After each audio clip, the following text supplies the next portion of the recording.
welcome to our April version of the Legislative Action Committee call.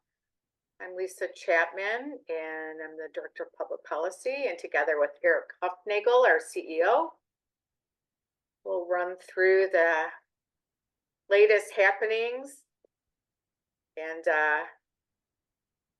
talk about what's going on. And of course, we'd all really love to hear from you about what's going on in your local your local community. All right, we can go to the next slide, please. It's our mission statement. Go ahead. So today we have a great lineup for you. We have some speakers from our colleagues at MCAH Action to talk about some pending legislation for manufactured housing and some implications and some advocacy that people can undertake this month. As always, Eric will run us through some federal updates that we have. I will run us through some state updates. We have a few MICA updates, and then we want to hear about what's going on with you, and then where do you come in and some things that you can do this month in terms of advocacy. And I would be remiss if I didn't mention that this is Fair Housing Month. So you might see some activities locally. I know on the west side of the state they have a convening. I'm attending a webinar later, so lots of important things for Fair Housing Month. All right, so next slide. And as always, don't worry if you can't catch everything. In the chat, we will be sharing links, but we will be sending those out afterwards as well via email, so you don't have to rush if you don't catch everything. We'll send it out. Thanks, Ashley. Next slide. All right, do we have Paul on with me? Paul, are you here? Didn't think I saw him. All right, Eric, I'm going to have us go on to the federal section, and I'll circle back and see if we can grab Paul. So next slide, please, Ashley. Well, as Lisa and I always do, we're able to tap dance and work around things, and we're very flexible. So I will jump in and try to wrap my section up, and hopefully we have our presenters available to give us an update on some pretty important stuff that we wanted to share with you. So let's talk about the federal budget. We have been talking about that, seems ad nauseum over the last several meetings. As most of you know, the fiscal year 24 federal budget was actually enacted by the Congress and signed by the president, which is good news. Just very quickly, I wanted to make sure that you had an ability to see the analysis that was put together by the National Low-Income Housing Coalition for you to just kind of see what the highlights are on that. And then also we do have an updated budget chart that NLIHC puts together that we've shared many times with you. It's a great comparison of what was proposed by the House and the Senate, and then the executive office and what the final outcome was. So it's good stuff for you. We'll drop that stuff into the link as we proceed with this session. Next slide, please. Now, believe it or not, we're actually in the new budget season. Fiscal year 2025 budget planning is already underway. So Congress and the White House are already turning their attention to the new fiscal year. We have an abbreviated amount of time to work on it simply because we couldn't get our act together for the fiscal year 2024 budget in a timely fashion. So it just abbreviates the amount of time available for us to get things done this time around. So Congress has until October 1st. That's the start of the new fiscal year. And they will again need to draft and pass 12 new appropriation bills, which, as we have seen over the last 6 months, was not an easy task to do. Not a lot of commonality and some obstructionism taking place. Now, this is something that's interesting and you need to pay attention to, that back on March 6th, the Republican members of the House Committee on Budget released a budget resolution for fiscal year 2025, and it calls for spending cuts as high as 30% to domestic programs. Meanwhile, the president on March 11th did put forth his proposed budget, and it calls for spending, proposes essentially level funding for HUD. So nothing that we should get too excited about as far as expanding budgets, but it also is trying to shore up and not go backwards in 2025.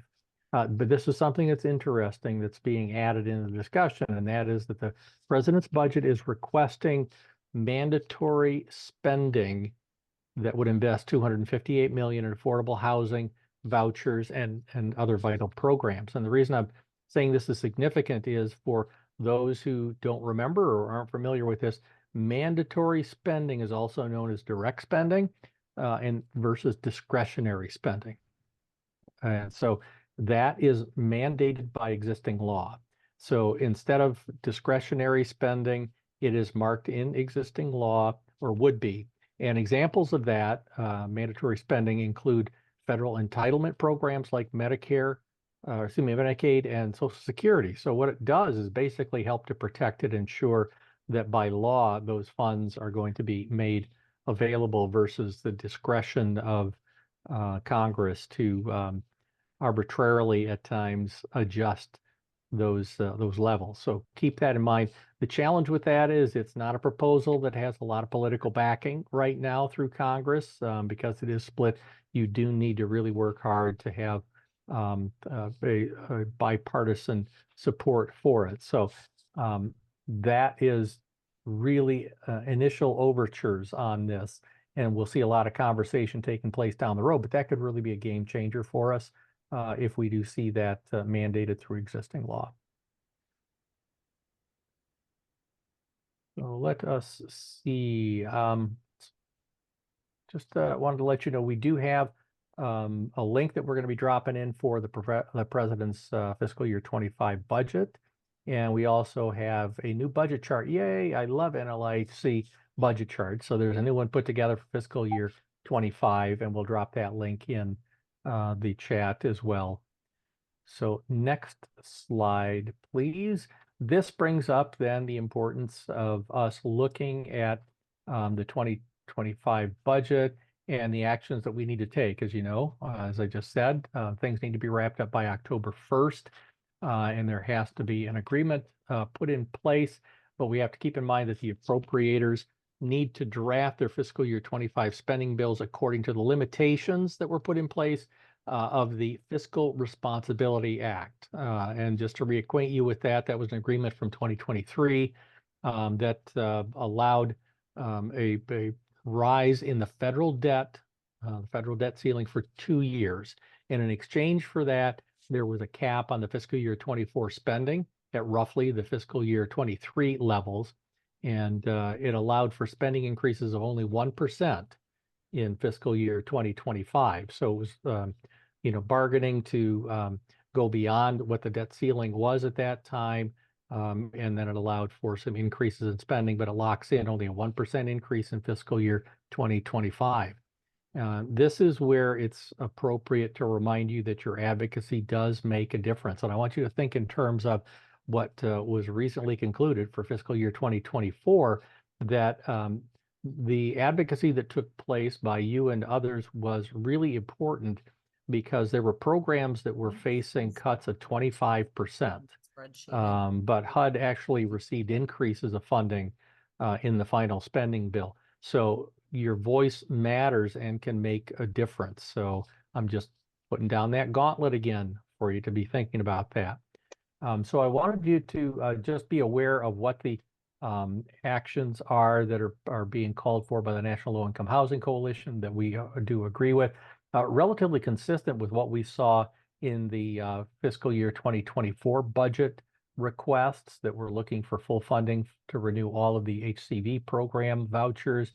We're looking for increased funding for public housing operations, looking for increased funding for HUD's homeless assistance grants, and at least $20 million for the eviction prevention program, and then $1.3 billion for native housing. So similar messages that we're trying to be consistent when we're talking about this with members of Congress. So I'd really like you to be involved in this process. Next slide, please. And so just a reminder of how you can be involved. So you can call, you can email offices. You can talk with the elected officials or their staff to let them know what your thoughts are and encourage them to support those particular budget items. But then also using social media to get the message out, because they can't pay attention to that, especially if you mention their name in your social media postings. And then also sharing stories, the storytelling, as we've talked about before. How do these things impact the people in your community, in their district? Very important for them to hear that messaging. Next slide, please. And just again, sharing this with you, it seems like every meeting, just a reminder, the National Low Income Housing Coalition does have a nice action center that has a lot of options for you to be able to get engaged with advocacy through sign-on letters, etc. So please feel to visit that if you have not yet. And we'll be dropping a link for that action center in the slides as usual. Next slide, please. So here is something that is important. It has some relevance for us. Some of you are aware of it. Some of you may not be aware of it, but it's the Johnson versus Grants Pass case that is finally reaching the Supreme Court. So this is a case that will go before the Supreme Court on April 22nd. It's a court case that was originally filed back in 2018 in Grants Pass, Oregon. And that outcome from that case was a legal determination that it's cruel and unusual punishment to arrest and ticket people for sleeping outside when they have no other safe place to go. So the case started there when the city began issuing tickets to people sleeping in public, even when there were no other safe, accessible shelter beds available. So what this does, it really sets the stage for the most significant Supreme Court case about the rights of homeless people in decades. So at its core, the case is going to be deciding whether or not cities are allowed to punish people for things like sleeping outside with a pillow or blanket, or even when there are no other safe shelter options. So we're going to drop a link in the chat for you so that you can visit a page that gives some background information on that case itself. But we're also asking that you be aware of an opportunity here with a very short turnaround time. The National Low Income Housing Coalition is actually contributing to an amicus brief. They're working with the Center for Budget and Policy Priorities and the Lawyers Committees for Civil Rights under Law.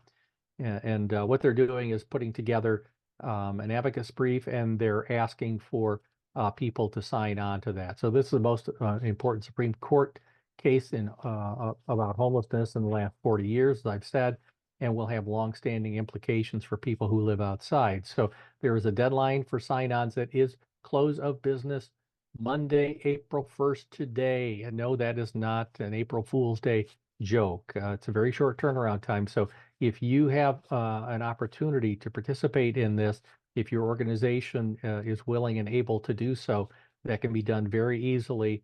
And we'll drop information in the chat for you to be able to do that. But just keep in mind that organizations can only sign on to one brief. So if your organization somehow is joined in on another amicus, you can't sign on to the second one. But this is simple to do, and I think sends a powerful message. The more that are participating in this process, the louder the voice.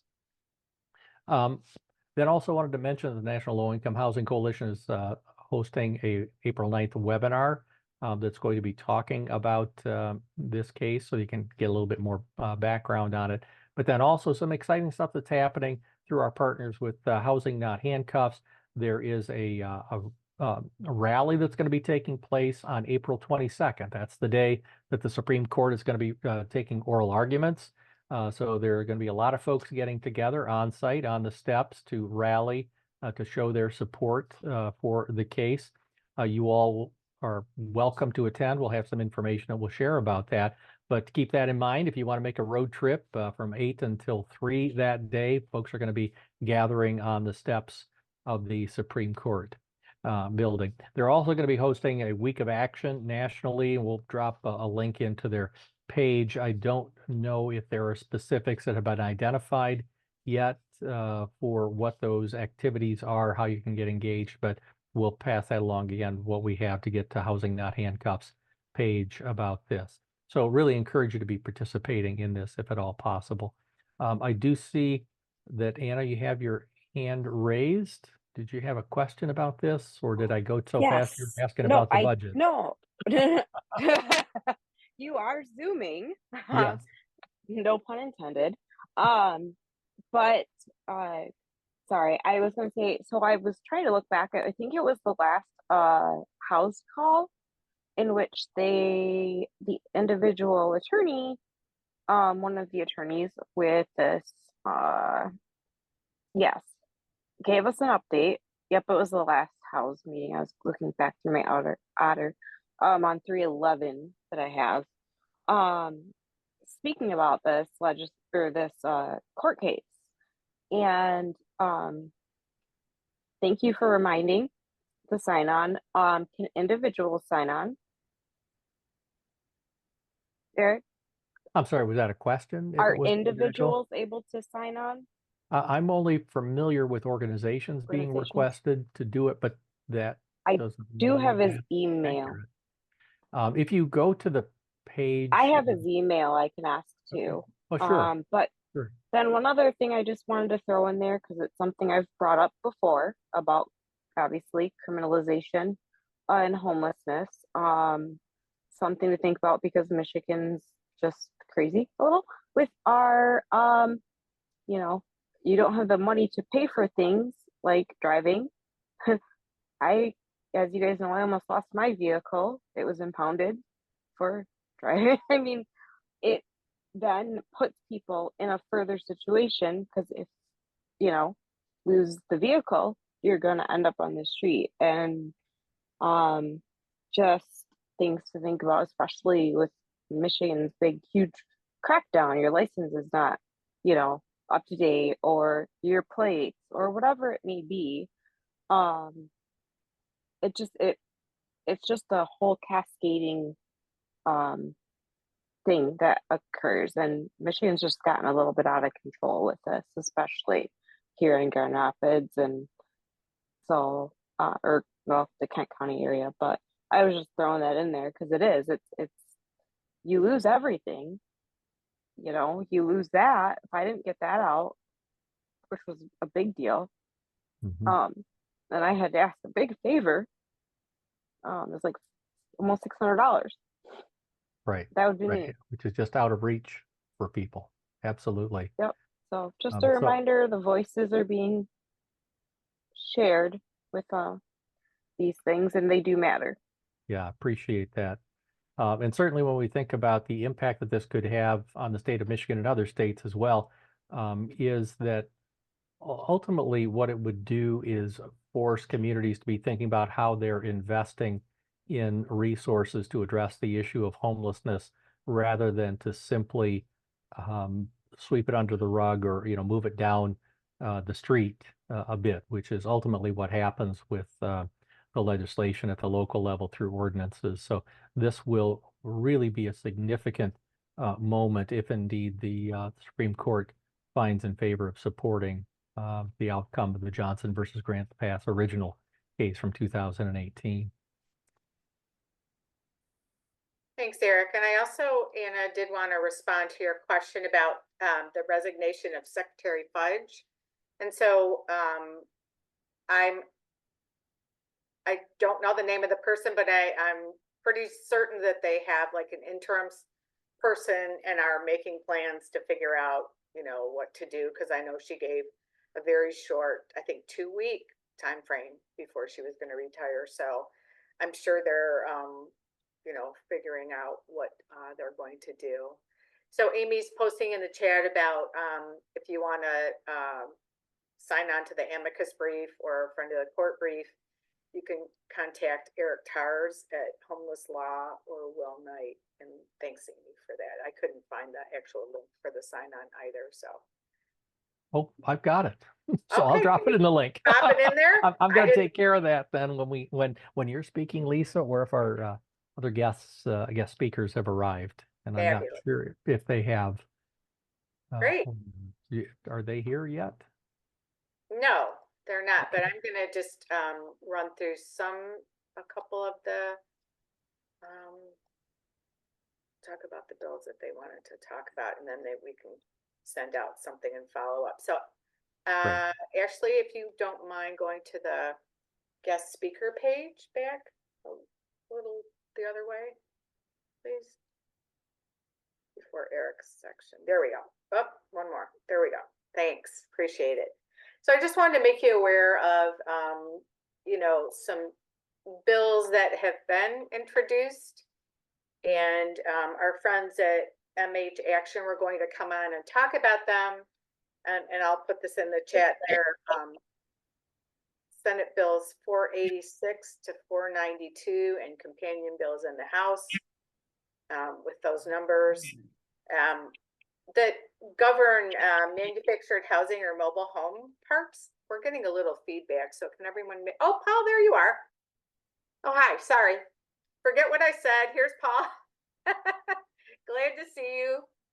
And just giving you an introduction. So Paul is the Midwest organizer, and he's going to talk about the legislation, which I will pop in the chat. Thank you for having me, and sorry for being late. I thought we had a couple of resident leaders who were going to be coming to join, but I don't see them yet, so I just emailed them. Sorry. But yes, did want to give a brief update. And Lisa, could you just remind me of the time frame you'd like us to use this morning? You have about 15 minutes. Okay. Thank you. Good.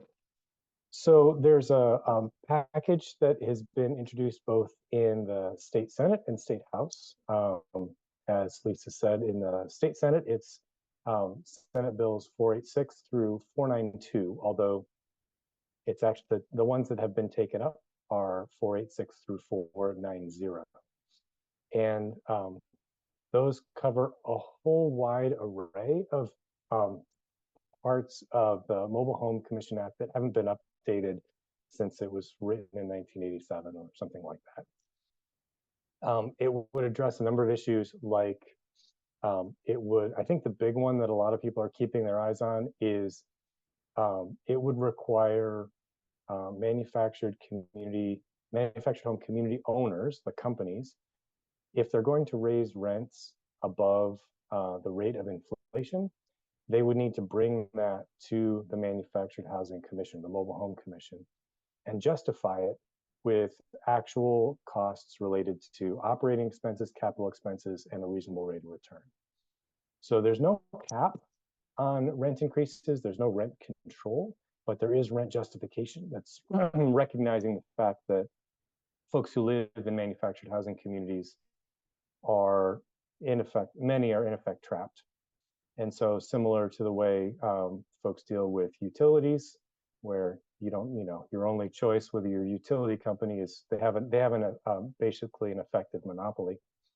So then they say, well, okay, the utilities have to go to the PSC to get their rates increased. It's a similar kind of idea there.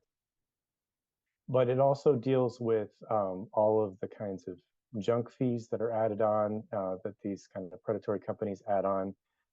It requires a number of, it requires Laura to actually look at all the regulations and promulgate new regulations related to financing of mobile homes where there's a lot of abusive practices, including really abusive rent-to-own policies where folks spend 5 years paying on a home and then get forced out and the companies just sell the homes over and over again. It also requires utility transparency. So right now, a lot of manufactured housing community owners are paying utilities to the company that owns the park. And the law already says that the parks can't charge more than they are actually paying for utilities, but there's no way for the residents to actually know what folks are paying, what those companies are paying. So it becomes kind of toothless. There are some much stronger provisions for against companies that are operating manufactured housing communities without a license. Right now, there are laws on the books. For example, technically, right now, the Mobile Home Commission could fine a company up to $50,000 for operating without a license. But once you scratch the surface, you realize that the Manufactured Housing Commission Mobile Home Commission is currently dominated by industry folks who may be less likely to find each other, and they just don't show up. So 75% of the meetings never happen. In the last 2 years, 75% of the meetings have been canceled due to lack of quorum. So it's a toothless provision. So what this bill would actually do, it does increase the fines that could be charged up to $100,000. But it also says that if a company is operating a park without a license, they're not allowed to collect rents and they're not allowed to evict. And if someone finds out that their park was operating without a license for 6 months last year, they can go to court and get that rent back from the company. So it's definitely a much stronger incentive to keep them in compliance. It changes the licensing cycle from 3 years to 1 year. So companies are getting relicensed every year, and increase the fees marginally so that'll pay for some more enforcement staff at LARA. So we'll actually have more inspections. And it also gives the kind of more teeth to when a company has had inspections and has had violations, they have to take care of those violations before they can be relicensed. So it gives kind of some more teeth to the inspection process. And another piece is it doesn't have a really, at this point, doesn't have a super strong resident opportunity to purchase. Whereas in some states you have, like, you know, if a manufactured housing community was coming up for sale, residents would have to be notified. They'd have to be given 3 to 6 months to put in an offer, and they would have right of first refusal. This isn't that strong, but it is definitely notification and the opportunity to put in an offer. It doesn't go quite as far as right of first refusal. So there's more, and I saw that Lisa posted some of the summary in the chat. In terms of process, the bill package was brought up for a hearing in front of the Senate Housing and Human Services Committee on February 20th and 27th. Some of you may have been folks who submitted cards in support. We thank you if you did. There were 750 cards in support and 3 against. So that was pretty good. And there was a lot of testimony in favor. Obviously, the industry association testified against it. But in addition to resident leaders from MCAH Action, there were also the Michigan Townships Association, Michigan Municipal League, LARA, the Center for Civil Justice, and possibly some others as well. Oh, and there was someone from Northern Michigan Community Action. So it was a really decent turnout. We are hoping for a vote from that committee in hopefully the next couple of weeks, once they come back from the legislative break. And right now, we're really hoping for at least one, or we're hoping for all of the Democratic votes and at least one of the Republican votes on that committee. We think we might have a chance with Senator DeMoose. In the House, things have gotten a little bit messier. And one of the things that the industry did last summer was they actually convinced a few legislators to put out a package of their own, which it has 4 bills in it. And 3 of them take some of the weakest pieces of our bills and put them in with sort of no enforcement. So for example, they'll create a database of owners, but there's not any consequences if the owners don't keep it up to date, things like that. The 4th one is actually really nefarious. We've been calling it the home theft bill. So one of the dynamics that currently happens right now with folks who live in manufactured housing is they get priced out or evicted from the community where they live, but they own their home. If they can't sell the home or continue to pay the lot rent on the home, then the park owner can go to court and take ownership of their house without any compensation. So someone could be as little as, $1,000, $2,000 behind on lot rent, and their $20,000, $30,000, $40,000, $60,000 home gets taken with no compensation. Our bill package would rectify that, give some due process, and make sure that they were paid fair market value if the company takes over their takes over their home. The industry got a bill introduced, which unfortunately has a very similar number. It's House Bill 4886, 28, which actually would allow the community owners to declare a home abandoned if a resident was 30 days late on the rent or appeared to be absent for 30 days. So think about the number of seniors living in manufactured housing. Someone has a heart attack, they're in rehab for 6 weeks. If that happened, they would be able to basically declare the home abandoned after 30 days. And at that point, the resident would have 30 days. Their only recourse would be to pay everything that the company says they owe and move the home out of the community. If they didn't do that, the home would become the company could take title for their home with no compensation. So literally in like 61 days, because you're 1 month behind on lot rent, or you just happen to be in Florida for the winter, whatever, you were in rehab, you could end up losing your home with no compensation. So that package was actually brought up for a hearing February 27th, and we only had about 3 days notice. I see Holly Hook has joined us now, one of the leaders from MCAH Action. And so Holly, Yeah, I apologize. It wasn't on my calendar. I don't know what happened.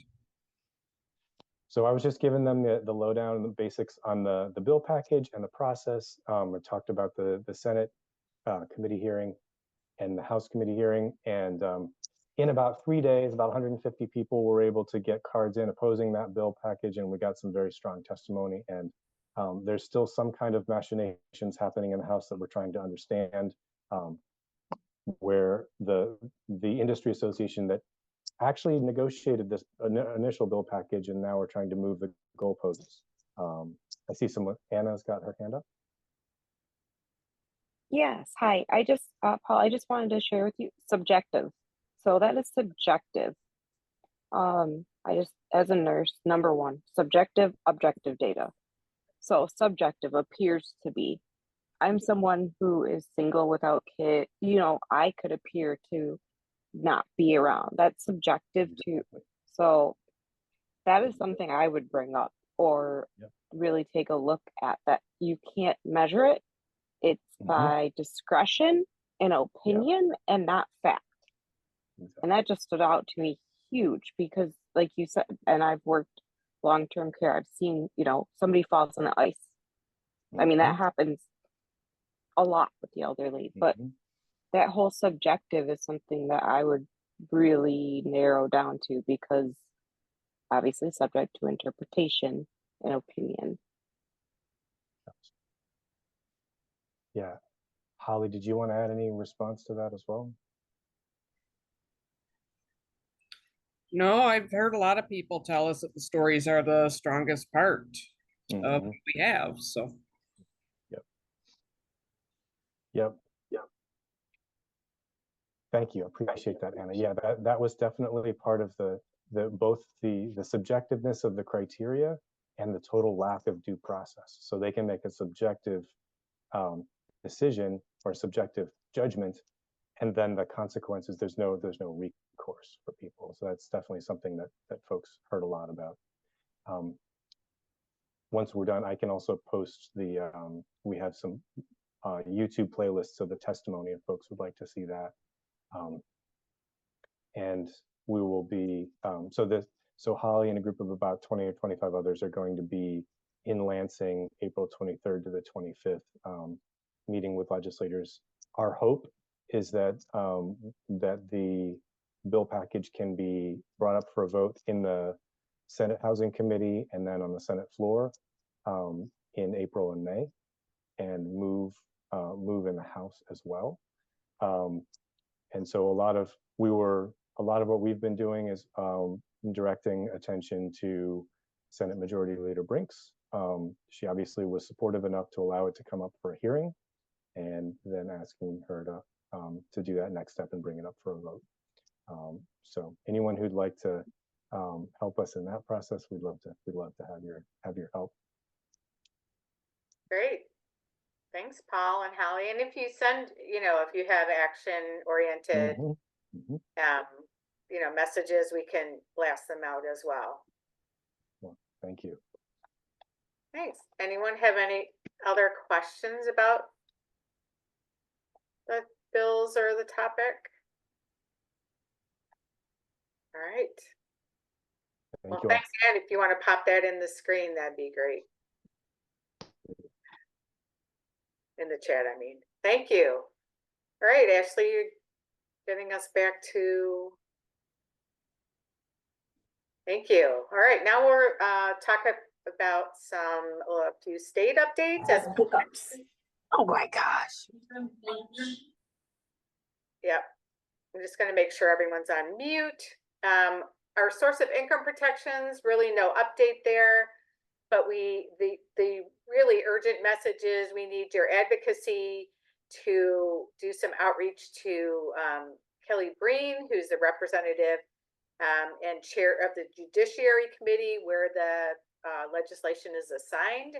So we've been asking people to reach out to her and her staff and let them know that we would really love for her to bring this legislation to the committee and have a hearing. Next slide, please. And we actually have some exciting updates. There actually has been a little more activity lately with legislation. We have a couple bills that have been introduced. Senate Bill 661, which is Rosemary Bayer's. She's been working on this for a while, and exciting to see that it did get introduced in November, about junk fees in rental housing. And I'm sure we've all heard the stories about all kinds of crazy fees that have been imposed with, arbitrary, no limits, apparently. So that's Senate Bill 661, no companion in the House yet, but hopefully the Senate Housing Committee will take that up, as well as House Bill 5605, which is one that Representative Carter's been working on. And this is actually an expansion kind of a bill that she's put forth around acceptable use of credit score and tenant screening reports in determining, eligibility for housing. So we really would love to see that one move forward, as well as a return of one that Senator Winnie Brinks sponsored last session, Senate Bill 801, which is around eviction record sealing and expungement. And Senator Bayer introduced this month as well. So we're excited to see those. And I want to strongly urge you to advocate with us. We are having, you can go to the next slide. We are having our advocacy day. Oh, sorry, I'm going too fast. Well, you can stay on this slide, but I will say that coming up, we're going to talk about our advocacy day. And that's a time when you can really, oh, thank you, Ashley, a time when you can really talk about these bills and others that are pending. There are no less than about 40 housing related pieces of legislation that have been introduced over the last year. And if they don't make it across the finish line and have a hearing and a successful vote by the end of this calendar year, they will have to be reintroduced. So we really are going to be talking about this and doing our best to advocate during our advocacy day, which is coming up on Tuesday, April 23rd. And I did see the comment. Is somebody asking a question, or am I just hearing some little background? About carpools, and we don't have anything set up right now, but why don't you email me and we'll see what we can do to get people there. We have over 50 legislative visits that have been scheduled, which is amazing. Our interns have been working really well and really hard on that. We have over 80 people registered right now. We've recorded a Homelessness 101 video, which we'll play for this year with our campaign and homelessness partners, and there'll be a lot of opportunities for networking as well. So we really hope that you join us. It is free to people with lived experience and a nominal fee for those professional staff that are attending. We will be scheduling, it's actually April 11th, a prep call to go over the talking points with folks. We will be sending out the link for that. And then there will be teams of people going on the legislative visits. You will not be by yourself, and we will be having team leaders so that, you know, kind of organize the visit and who's talking and all that kind of stuff. So it will be organized. And as you can imagine, with 50 visits, it's going to be really fun. So thanks for all your questions and interest. And Ashley, we can go back. Lisa, before you ahead. go on, there's an Yeah. important question in the chat, and Ashley might be able to answer it also because she's doing a lot of the scheduling. But are you, in case if anyone can't see it, from Max, thanks Max, will we know advocacy assignments ahead of time or when we arrive the day of? And can you also speak on the cell phone communication we're hoping to do with text? Sure. And Ashley, I don't know if you want to chime in, but we can try to get the assignments out ahead of time. As you can imagine, it's a bit of an art rather than science. But because there are 50 visits and we tried to really focus on, we took our list from last year and looked at where people were coming from. So we have a lot of the you know, urban areas and the, you know, places where a lot of folks came from last year. So we prioritized those legislators. Of course, we asked all of them, but with 50 visits, it's a good likelihood that you will have one of your legislators. Sometimes they say no, or they're too busy, or they're off. Last year, the House canceled the session, so some people did it by Zoom. So it's, you know, it's a challenge, but yeah, we will try to get that information out to you so you know. And then there is also the likelihood, and I've done this myself, where you participate and it's not exactly your particular legislator where you're a constituent, but maybe it's, you know, the nearby one, or you can speak at least to the issues in the region. So we will try as hard as we can to keep you in with, you know, your legislators. But And knowing that we Lisa, have, I'm so sorry to interrupt. Some folks also just pop by their legislator's office, even if they were in a hearing or had a scheduling conflict, and we can give you materials to drop off at their table. I don't know if that's encouraged, Lisa, so I don't want to speak out of turn. So correct we have me. been, yeah, we have been doing that. We actually did that on Hill Day 2 weeks ago at in DC. But yes, we did that last year as well. If for some reason your legislator didn't, you know, register a visit with us, isn't participating, we definitely can do drop-offs, and we will have the list of where all the legislators' offices are.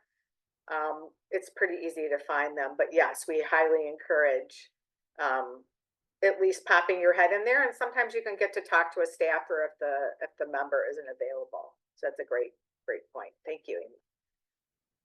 All right, I think I answered all the questions. So let's go back to the poverty, slide, and Ashley is going to cover this one. Hi, everybody. Nice to see you all. I just wanted to promote a resource here that I found recently that I thought could be really helpful. It's a resource from the UN Poverty Solutions Lab, and it's a Michigan Poverty and Wellbeing map. And so in each region, it provides some data. And I think that the most helpful statistic for all of us is it gives the percentage of residents who are housing cost burdened in each county and region in Michigan. And then it also provides some more general information about the income and poverty level of the population. And some other interesting statistics it provides are the health insurance coverage rates, percentage of SNAP beneficiaries, populations in the county. And so for your local advocacy work, this is a really helpful tool. And especially with the Advocacy Day coming up, if any of you are attending, this type of data could be really helpful to bring when talking to your legislators. And I think we'll be linking this in the chat too. Thanks, Ashley. Great point. And I did look at that data. One of the things that really struck, you know, a chord with me was that you can filter it but statewide data for those housing cost burden were 31% of Michiganders. So almost a full third of our neighbors and, you know, residents are cost burden, housing cost burden. So that's really, really striking. We're not going to go through this very much. We talked more at length last time about this, but the Campaign to End Homelessness has some policy priorities and a request to the governor's executive office with budget priorities that we would like to see enacted that the campaign is recommending. And here are a couple here. Right now, the legislature is off for spring break. So we expect to see more robust advocacy, certainly on our advocacy day, but also in the coming weeks and months as we move toward, you know, the budget development and hearings. So you can go to the next slide. Here are a couple, and then additional. And for sure that tenant supports and protections with an emergency rental assistance fund is one that's near and dear to all of our hearts, in addition to some of these other much needed funding requests. So look forward to seeing more information from us as time goes on. Next slide, please. Just our policy priorities. We'll be including these in our talking points and our information to the legislators for Advocacy Day. Go to the next one, please. And then I just wanted to point this out. This was brought to my attention for those of you that serve either tenants or have people in shelter or unhoused folks who may be eligible for the SNAP benefit, which is the Nutrition Assistance Program. There's an online survey that they can complete, and it takes, they say, less than 15 minutes. And people who complete the survey and are eligible for food assistance benefits will receive a $10 reward. So we have the link. Hopefully it will be popped in the chat, and just wanted to make you available or aware of this, that MDHHS seeks community member input on SNAP. And Lisa, I will have this on Micah's social media platform. If there's no deadline, it'll be tomorrow. So if it's also easy to share to your social media platforms out to your community, you can easily do it there as well. It's just not out today. Thank you. And the deadline is the next week on the 8th. So you have 1 week. All right. Next slide, please. So now this is the time where we open it up to hear from you. So anybody have anything going on in their communities that they'd like to make us aware of?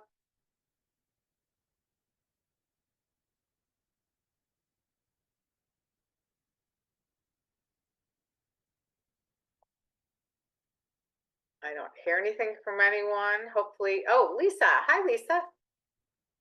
Hi, Lisa. Thanks this was really informational, so really appreciate this meeting. I wanted to flag, my name is Lisa Tenser. For those I haven't met, I work at the Vera Institute of Justice, and we are partnering with Nation Outside and Micah and lots of other organizations to push for HB 4878, which is the Fair Chance Access to Housing Act. And it would basically put limits on how landlords can screen someone on their criminal background. So knowing that nearly 3 million Michiganders have a criminal background, making sure that everyone in our communities has access to housing. And so just wanted to share, we are having a press conference in Grand Rapids at the end of the month on April 28th, because it's Fair Housing Month and it's Second Chance Month. So we're really excited about that, and would love to see you come out if you're in the area.